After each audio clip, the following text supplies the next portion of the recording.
తెలంగాణలోని ప్రసిద్ధ పుణ్యక్షేత్రం ఏడుపాయల వనదుర్గామాత ఆలయంలో మహాశివరాత్రికి పురస్కరించుకుని జరిగే జాతర తెలంగాణలో అతిపెద్ద రెండో జాతరగా పేరుగాంచింది. జాతర 3 రోజుల పాటు కొనసాగుతుంది. ముఖ్యంగా మొదటి రోజు ఉపవాస దీక్షలు, రెండవ రోజు బండ్లు తిరుగుట, మూడో రోజు రథోత్సవ కార్యక్రమాన్ని నిర్వహిస్తుంటారు.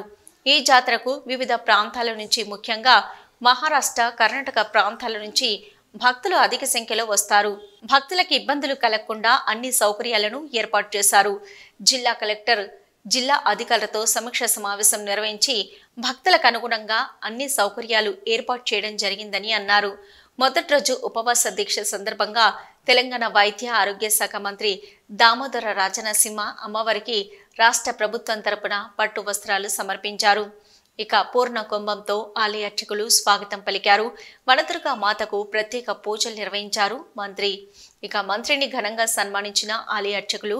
ఈ సందర్భంగా మంత్రి మాట్లాడుతూ భక్తులకు అనుగుణంగా ప్రభుత్వం తరపున అన్ని సౌకర్యాలను ఏర్పాటు చేయడం జరిగిందని ఆయన తెలిపారు. జిల్లా అధికారులు సమన్వయంతో భక్తులకు ఎలాంటి ఇబ్బందులు కలగకుండా అన్ని సౌకర్యాలను ఏర్పాటు చేయడం జరిగిందని ఆయన వివరించారు. ప్రభుత్వం తరపున ఇప్పటికే జాతరకు 2 కోట్ల రూపాయలను కేటాయించడం జరిగిందని, అమ్మవారిని ముఖ్యమంత్రి హోదాలో దర్శించుకున్న ఏకైక ముఖ్యమంత్రి రేవంత్ రెడ్డి అని ఆయన కొనియాడారు. భక్తులకు, జిల్లా ప్రజలకు, రాష్ట్ర ప్రజలందరికీ మహాశివరాత్రి సందర్భంగా శుభాకాంక్షలు తెలిపారు. అనంతరం ఏడుపాయలలో భక్తుల సౌకర్యార్థం ఉచిత బస్సు ప్రయాణాన్ని ప్రారంభించారు. మంత్రి ఈ కార్యక్రమంలో కాంగ్రెస్ డిసిసి అధ్యక్షులు ఆంజనేయులు గౌడ్, ఆలయ ఈవో చంద్రశేఖర్ తదితరులు పాల్గొన్నారు. మెదక్ జిల్లా ప్రజలకందరికీ కూడా నమస్కారం.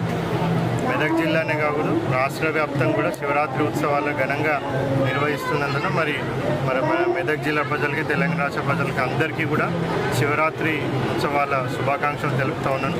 మన మెదక్ జిల్లాలో ఎస్పెషల్లీ మన వనదుర్గా అమ్మవారి, భవానీ అమ్మవారి శివరాత్రి వేడుకలు, అదేవిధంగా జాతర వేడుకలు ఘనంగా మన జిల్లాలో మనం నిర్వహించడం జరుగుతూ ఉంది.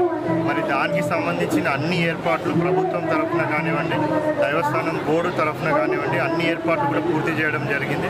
మరి భక్తులకు ఏ విధమైన అసౌకర్యం కలగకుండా వాళ్ళకు సంబంధించిన మంచినీళ్ళ సౌకర్యం కానివ్వండి, మళ్ళీ వేరే ఇతర సౌకర్యాలు కానివ్వండి, అన్ని సౌకర్యాలు కూడా ప్రభుత్వం తరఫున ప్రజలకు అందరికీ కూడా, ఇక్కడికి వచ్చే భక్తులకు అందరికీ కూడా ఏర్పాట్లు చేయడం జరిగింది. మరి శివరాత్రి ఉత్సవాలు కానివ్వండి, మళ్ళీ తర్వాత జాతర ఉత్సవాలు కానివ్వండి, 3 రోజులకు సంబంధించి revenue department, police department, RWS department, దేవస్థానం బోర్డు అన్ని డిపార్ట్మెంట్లతో కోఆర్డినేషన్ చేసుకొని భక్తులకు ఏ విధమైన అసౌకర్యం కలగకుండా వాళ్ళు మంచి భక్తి చింతలతో వచ్చి ఇక్కడ దర్శనం చేసుకొని మరి అమ్మవారి ఆశీస్సులతో వాళ్ళందరూ కూడా సుఖశాంతులుగా ఉండే విధంగా, మరి అమ్మవారు దీవించే విధంగా, వాళ్ళు మంచి ఫీలింగ్తో ఇక్కడ నుంచి వెళ్ళే విధంగా అన్ని సౌకర్యాలు ఏర్పాటు చేయడం జరిగింది.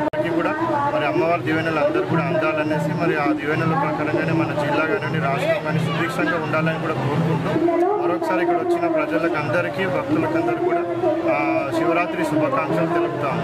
Thank you.